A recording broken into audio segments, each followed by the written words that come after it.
I'm not pulling out of the driveway. We all know what that means. It's time for another Drive to Work, Coronavirus Edition. Okay, so I've been using my time at home to do interviews and talking to R&D folks, past and present, to talk about sets we made together. So today I have Mike Turian, and we're going to talk about Future Sight. So hey, Mike. Hey, Mark. The future is here. We're, I think in a year it'll be 15 years since Future Sight came out. So I know. We did it. We made it into the future together. Man, when your kids get old, it makes you feel old, so...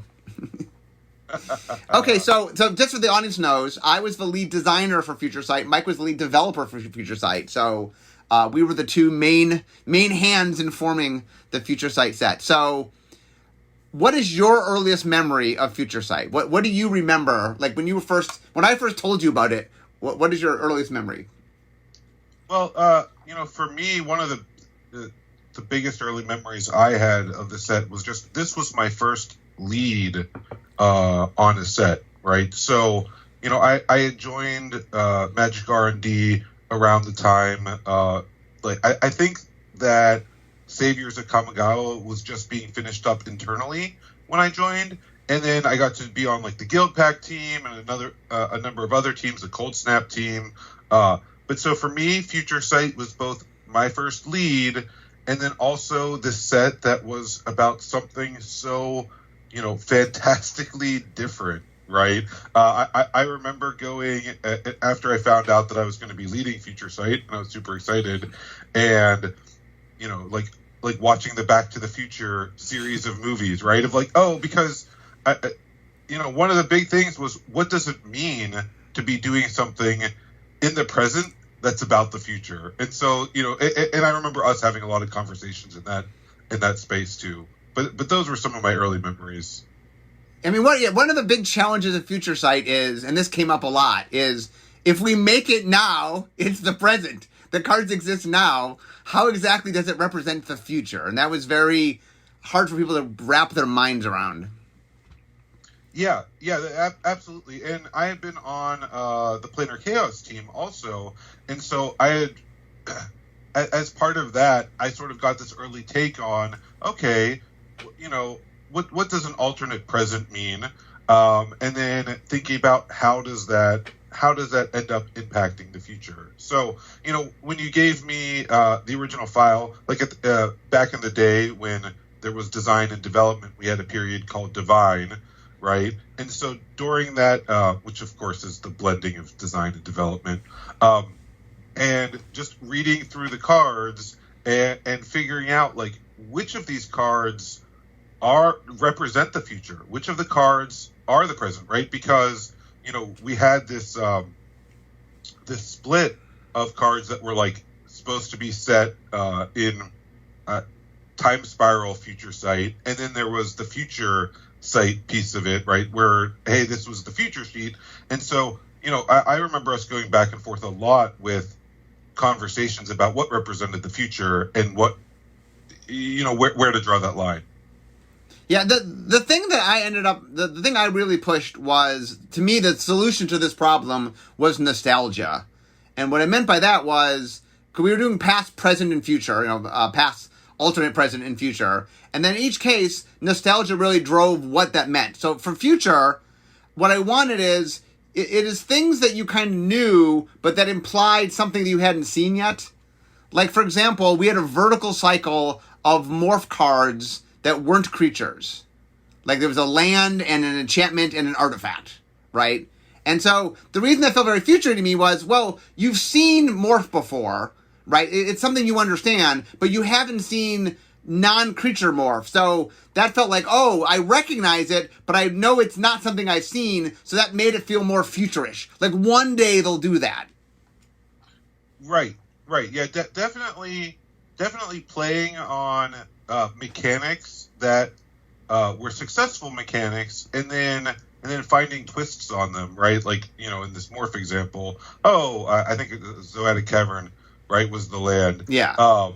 And it's okay, that's something that clearly can end up in the future, because it's something that, hey, we knew we were going to go back to morph, and so it was plausible that when we went back, the twist would be things that morphed it, that surprise.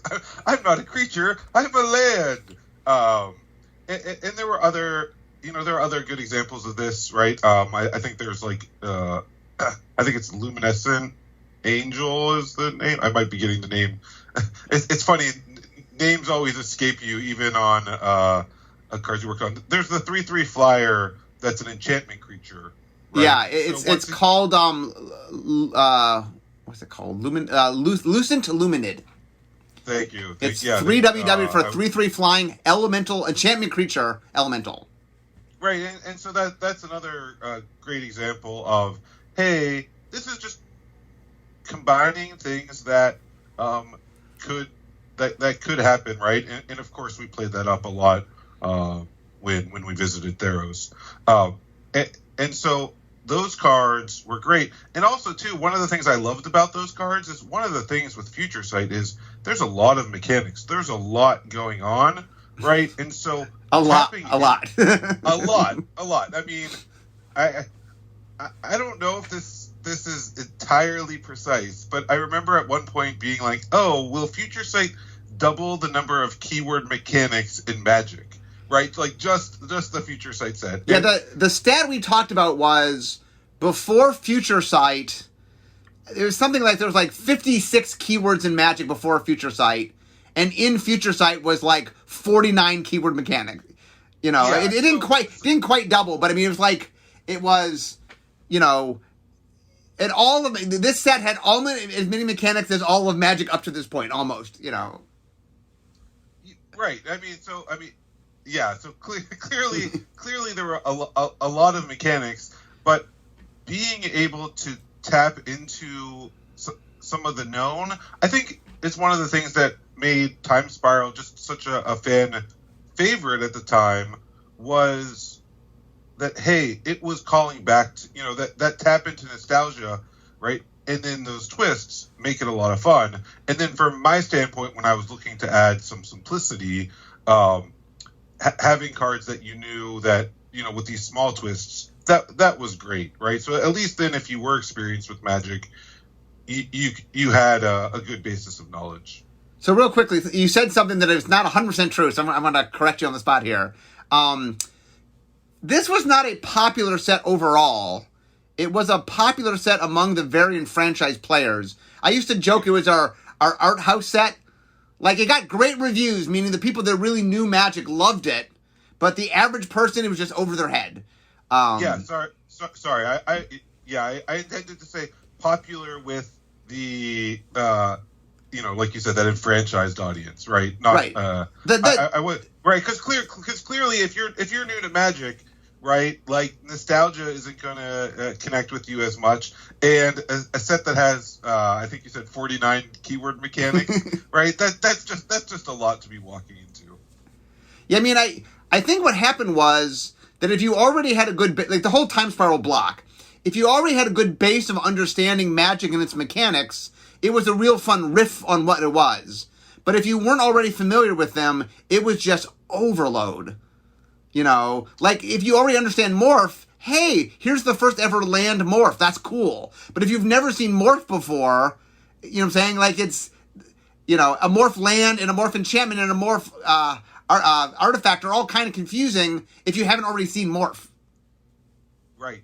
Well, and I think going back to sort of those, when we were talking about like time travel movies, right, and what it does in media, a lot of the way that those work is they play on very common tropes, right? And that's how they get you into the story, right? Of just like, just these very relatable, connectable scenes, and then they introduce the twist. Where with Magic, we couldn't give you a quick primer on the 12,000 cards that existed or whatever the number was at the time. Like that just wasn't possible. But if you already had that, then you really got to geek out over just all of these awesome cards.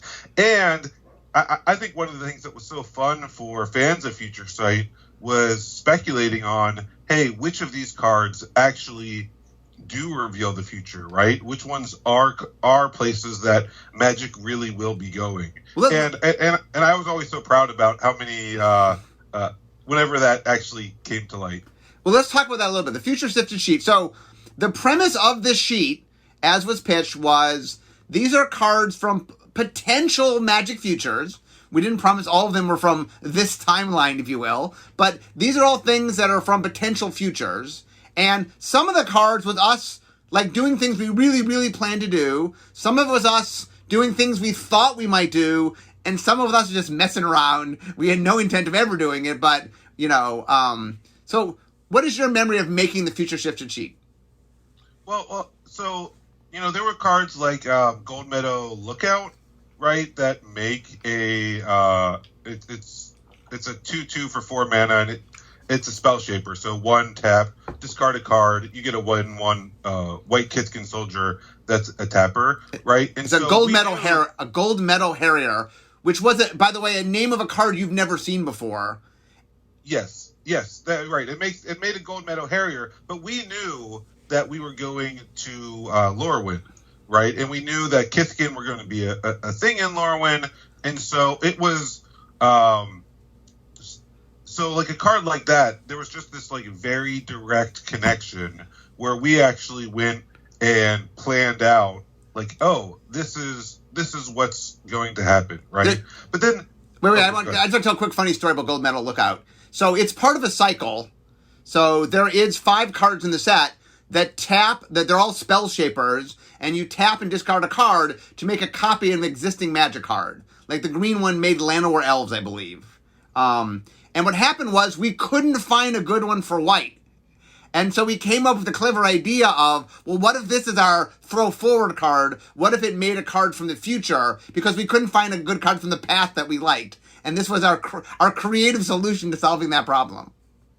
Yes, yeah, and so right. I think the green Llanowar Mentor makes an elf druid named Llanowar Elves, right? So so once again that's tapping the nostalgia of it, but the Gold Meadow Lookout is tapping into the future. So there were fun cards like that. I remember working a lot, of course, being one of the things that developers, now known as set designers, spend a ton of time on are the mana bases and the lands, right? And so, working on cards like Horizon Canopy, right, and what these future lands could look like, that was a lot of fun because, one of the things with lands is we almost always do them in complete cycles, right?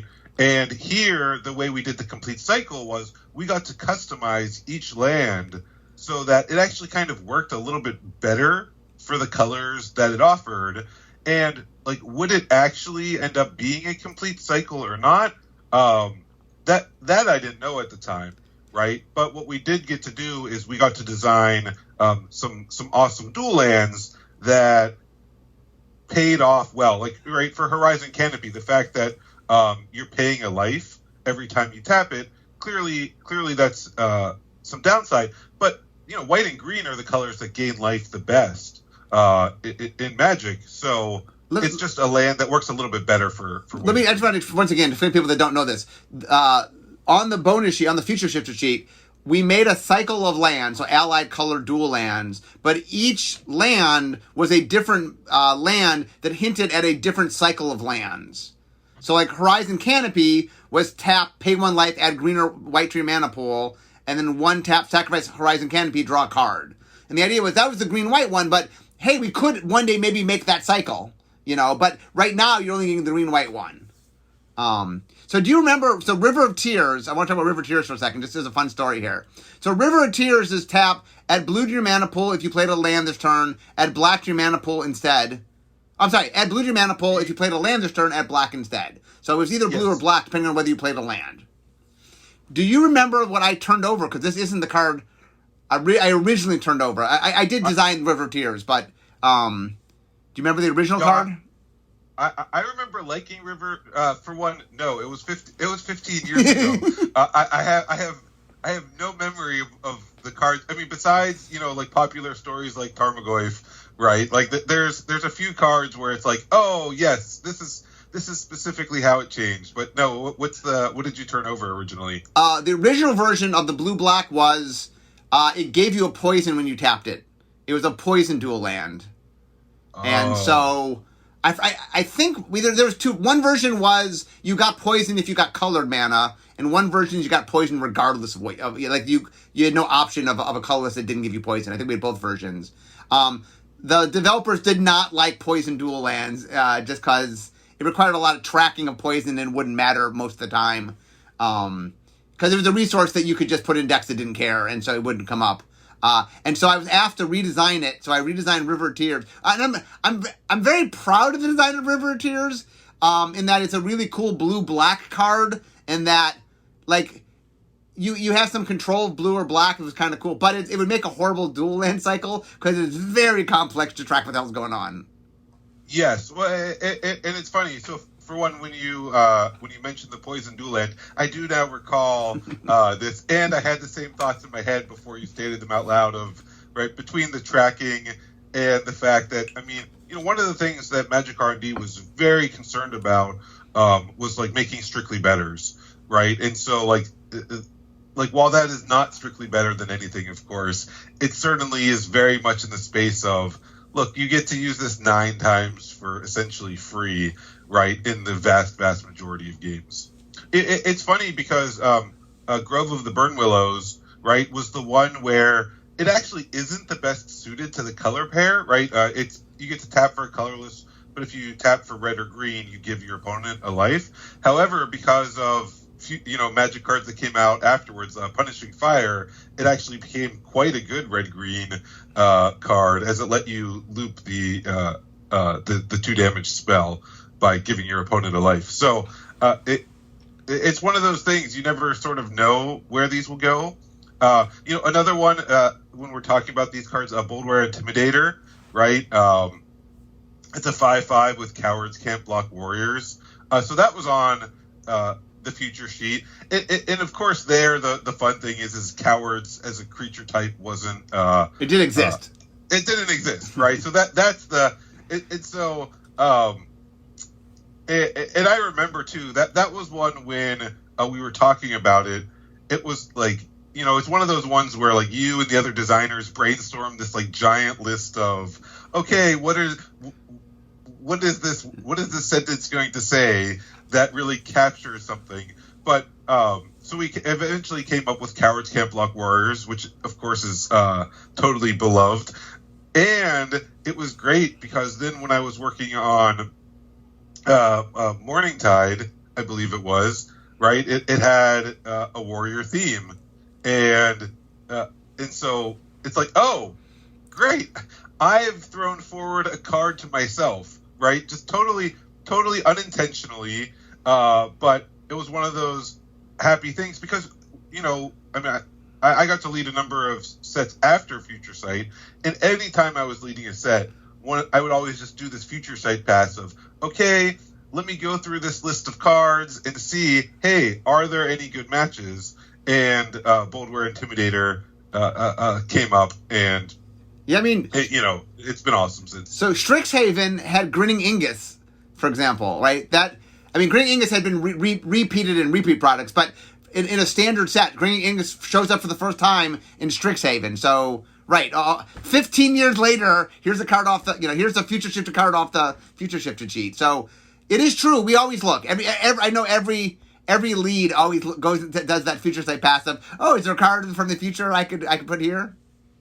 Yeah, and so just so the audience follows like a lot of it's like the number of things that have to line up perfectly because like when we pick the creative on the card, a lot of times it's using a word or and it wants to feel like, even though it was in Future Sight, it wanted to feel like from a future universe, right? But so to get that future universe to actually line up with the worlds that we're creating now, like that alignment is another piece that has to work out as well. So let me give a perfect example of this. So there's a card called Ghostfire. It's 2 in a red, instant. Ghostfire is colorless. Ghostfire deals 3 damage to target creature or player. So it's a card, and the flavor text is, only those gifted with the Eye of Ugin, the spirit dragon, can see his fiery breath. Now, when that flavor text was written, Ugin didn't exist. There was no Ugin. That is the inspiration for Ugin existing, is that line of flavor text. So anyway, we're doing Tarkir. We're going back to Tarkir. Ugin is a main part of it. Devoid, colorless spells, is a main part of it. And we're like, okay, we have to do Ghostfire. And then, as we're in the middle of doing it, the creator says, oh, but Devoid is all Eldrazi. It's Eldrazi. This isn't Eldrazi. This specifically is Ugin magic. And we're not, it doesn't fit. Like, we couldn't put it's a set that seemed like it'd be the perfect fit for it, but creatively it didn't fit. And this has happened a lot, where we've had things that seemed like they'd fit. Like, I know when we did Delve, we were trying to do a Delve card in Khans of Tarkir, and for stupid reasons, none of the Delve cards quite fit, And so you couldn't bring in Tombstalker. At the time they weren't doing demons, I think. Like, demons weren't part of the world. And then at the last minute they added demons, and no one thought to go back and go, wait a minute, we have a demon for you. Right. So, okay, I want to talk about, there's a future shifter card I want to talk about because there's a fun story here. I want to talk about Tarmogoyf. Oh. Okay, so Tarmogoyf, for those who don't know, it's a very famous card. It's 1 and a green for a Lurgoyf, star plus 1 or 1 plus star. Tarmogoyf's power is equal to the number of card types among cards in all graveyards, and its toughness is equal to that number plus 1. And then in reminder text it said the card types are artifact, creature, enchantment, instant, land, planeswalker, sorcery, and tribal. Which might not sound like that crazy a thing, except neither tribal nor planeswalker was yet a card type. And so the reason we made Tarmogoyf specifically was that joke of we're going to list the card types, and it's going to list card types that don't exist. That was the plan. And in fact, we were going to do planeswalkers in this very set. We're going to have 3 planeswalkers. I think we're going to have a blue, a green, and a black planeswalker was the plan. And we were working really hard at designing them, and it wasn't quite, we weren't quite done, and so we decided that we weren't going to put planeswalkers in. So do you want to pick up the story from us not putting the planeswalkers in? Well, so we're not putting the planeswalkers in, and eventually, of course, they end up being introduced in Lorwyn. But because of that, we have a gap, right? Anytime you take a card out, right? I think it was Garrick at the time, although he probably wasn't called Garrick in the playtesting world. I forget. Even like Famari or something. I don't know the different name. Yeah. And so one of the things, it's like, okay, great, we have this gap. A card that had been previously cut from the set was Tarmogoyf, right? And I reintroduced him into the file, but I think that when I did that, I think I both cut off a mana cost, right? I think the design had handed him over at 2G, yeah, and added a toughness, right? Like, so it was a star, right? We made him 2G star, and here's the funny thing: I did star because I hate star plus 1. I'm like, we're going to correct this star. Let's math, Yeah, and so I must have gone back to.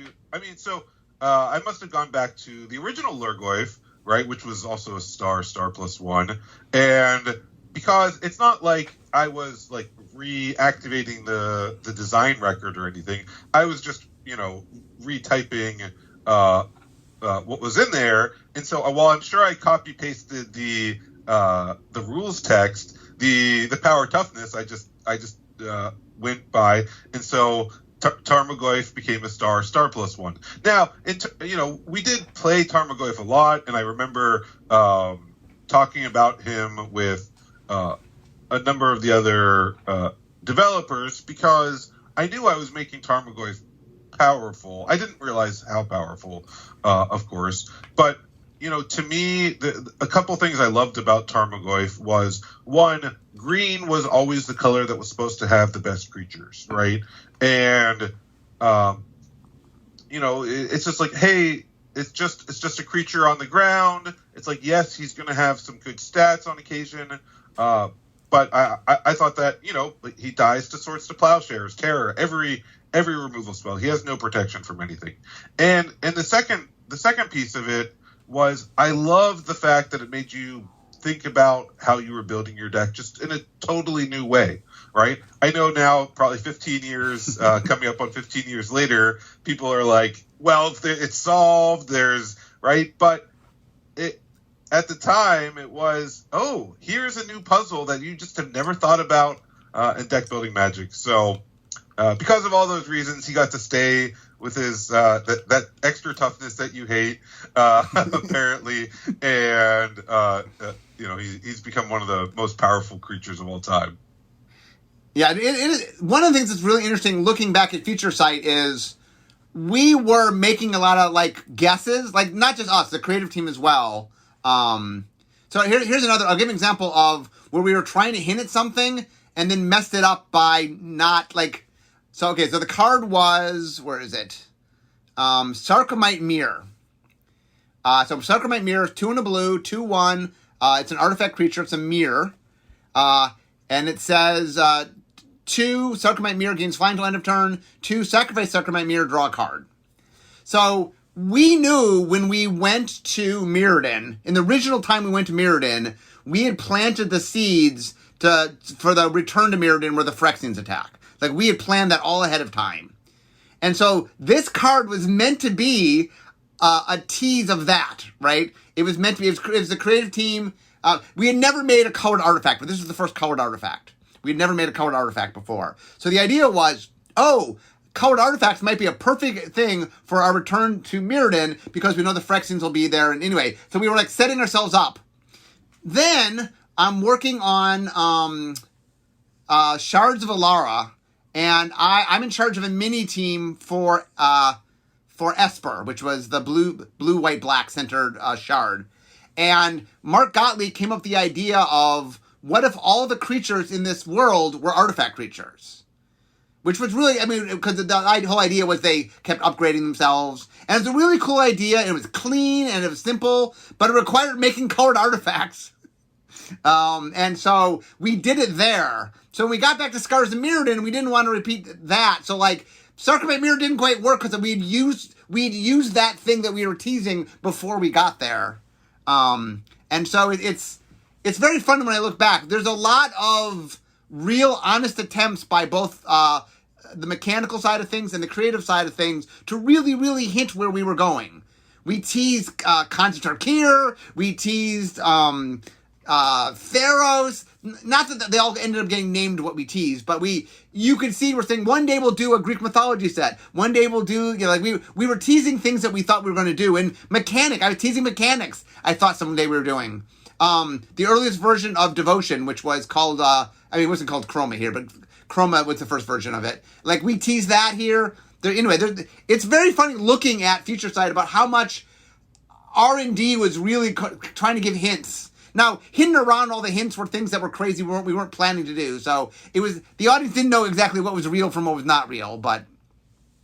Well, and the funny thing to me is for all the times that we were intentionally going about putting hints in, there's cards like Steamflogger Boss, which had, in my mind, we had no intention of ever doing Steamflogger Boss. Well, let me read Steamflogger Boss real quick for the audience that doesn't know it.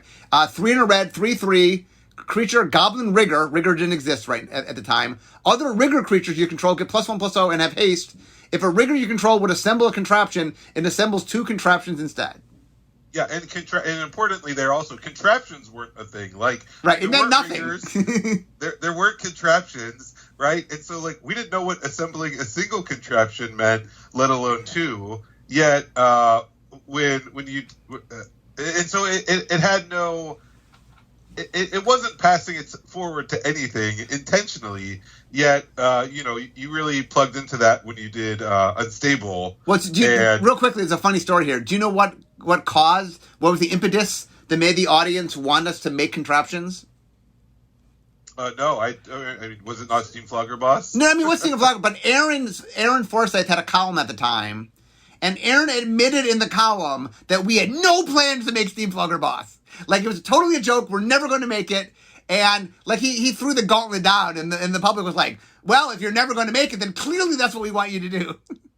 Yeah, right. And so to me, it's just so funny of all the, like you're talking about Sarcomite Mir and how it was like, oh, look, there was some good planning, intentionality, yet Steam Flogger Boss just just came to be and created contraptions, which, were a lot of fun and unstable.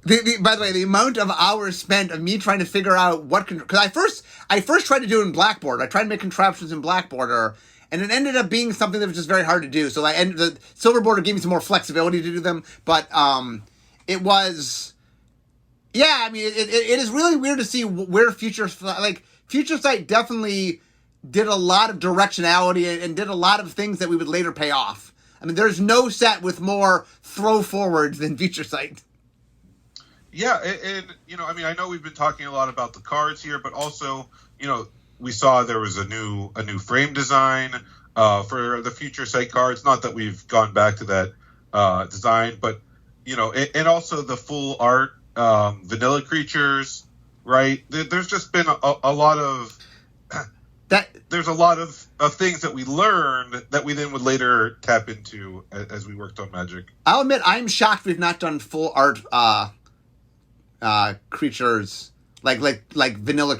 I always thought that was an easy throw forward that we would just do, and I don't think we've done that yet. So, yeah. Well, you know what? That's the great news is we are still writing the future. That is true. Even now, right? I mean, it's one of the awesome things about Magic is, we have so many opportunities to create, fun, exciting cards, and to revisit things that our fans and players have loved for so long. Yeah, and I once again, I think there's more. Like, Future Sight has not given up all its goodies yet. Like I said, Strixhaven just printed a card, so it is something we keep looking at. And I have some eye on some cards that I would like to that maybe would make sense in Future Sight. So I'm always looking out for ways to get Future Sight back. So. Yeah. I'll tell you the one that I was most surprised that hasn't come to be yet, and I don't. Maybe this isn't some Future Set somewhere. I don't think it is though. Yixila Jailer. It's the 1B 2/1 cards. It's a zombie wizard. Cards in graveyards lose all abilities. Like to me, it was like I think that was a card I remember when I was working on sets. I would always be like, oh, this will be a great set.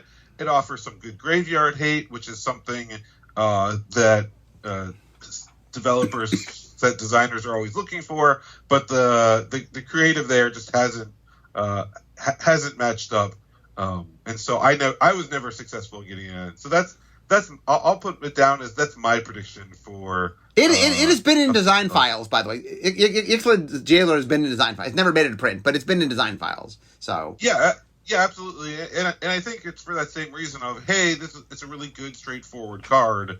But yeah, that to me was, when we were talking about creative matches, that was one. So I'm almost to my desk here, so got to wrap up. But I do have one last question for you. How much would you like to see a Future Sight 2? Oh man, I absolutely would love to see a Future Sight 2. I don't know if that's my nostalgia for it, or I think the thing about it is sets like Future Sight, when you're working on unstable, right? When we're doing these sets that are just out there, it pushes us outside the box, right? And I think that is such a valuable space for Magic and for our players to just say, okay, what does this look like? What is so different? And that really taps into just this awesome design space that really can pay off with some fun cards. And I think Future Sight was a big success in terms of delivering on the future, right? It's held up pretty well over the course of time. So I'm a big fan of Future Sight too. I look. Maybe you already have a design file you're working on. Who knows?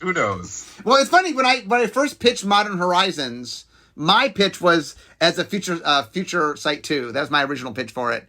And then Ethan sort of pitched Time Spiral 2. It kind of morphed together a little bit, but anyway, I hold out hope one day we'll do a supplemental set. That's. I mean, I'm not. we have to make it happen, but I would love to see it happen someday, because I do have a lot of fond memories of Future Sight 1, so I would love one day to have a Future Sight 2. Yeah, I think that'd be awesome. I think that, when I look at Modern Horizons 2 and Modern Horizons, that they also have tapped into some of that, that blending of, we're gonna put these two mechanics together in a way they haven't been experienced before.